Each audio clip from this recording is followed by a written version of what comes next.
வணக்கம். நம்ம கஞ்சமலை சித்தருடைய அடுத்த குறிப்பை பற்றி இப்போ நான் உங்கள்கிட்ட சொல்ல விரும்புகிறேன்.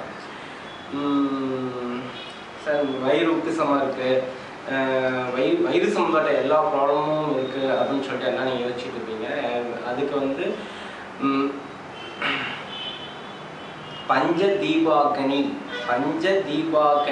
சூரணம் என்கின்ற ஒரு சூரணத்தை பற்றி அவர் குறிப்பு சொல்லியிருக்காரு. அதில் உங்களுக்கு தேவையான பொருட்கள் என்னென்னா சுக்கு, மிளகு, திப்பிலி, ஏலரிசி, ஏலக்காய் கிடையாதுங்க, இது ஏலரிசி, ஜீரகம், சீனி. இதோட அளவுகள் பார்த்தீங்கன்னா நான் உங்களுக்கு தோராயமாக தான் சொல்கிறேன்.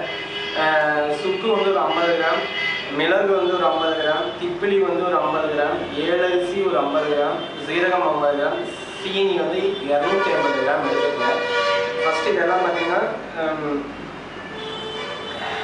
எல்லா மெட்டீரியல் எல்லா இதையுமே தனித்தனியாக எடுத்து போட்டு நல்லா அரைச்சிக்குங்க. அரைச்சிட்டு அதை ஒரு சலிச்சு எடுத்துங்க, ஒரு ஜல்லடையில் போட்டு சலிச்சு எடுத்துங்க. எடுத்துட்டு திருப்பி இது எல்லாம் ஒன்றா போட்டு திருப்பி அரைச்சிடுங்க. சரிங்களா? இது ஃபஸ்ட்டு அரைச்சிட்டு ஜல்லடையை ஒரு பெரிய சைஸ் ஹோல்ஸுக்கு ஜல்லடையில் போட்டு ஜலிச்சு எடுத்துக்குங்க.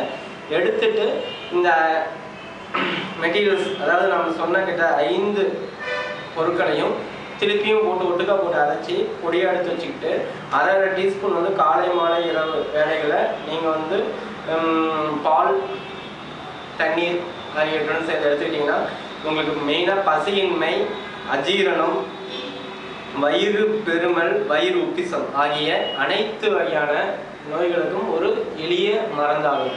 இதை சித்தர் சொல்லியிருக்காருங்க. தயவு செய்து இதை எல்லா வீட்லையும் ரொம்ப ஈஸிங்க. இப்போ நான் சொல்கிற மருந்து குறிப்புலாம் பார்த்தீங்கன்னா நிறையா ஹார்டான விஷயங்கள்லாம் இருக்குது. அதான் அவங்ககிட்ட நம்ம வீட்டில் எளிமையாக கிடைக்கக்கூடிய சில பொருட்களை வைத்து நம்ம எவ்வாறு நம்ம அதை ஒரு ஆரோக்கியமான வாழ்வு வாழலாம் என்பதை பற்றி தான் நான் மிகுந்த சிந்தனை உடையவன்.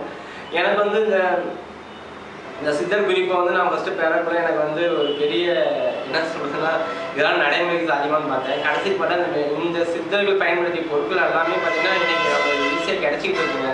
அதாவது நம்ம இந்த புடம் போடுறது இந்த மாதிரி இதெல்லாம் நம்ம செய்ய வேண்டியதில்லை. இயற்கையாக கிடைக்கக்கூடிய விஷயத்தை வாங்கி நம்ம அரைச்சி சாப்பிட்டு நம்ம நோயற்ற வாழ்வு வாழலாம்.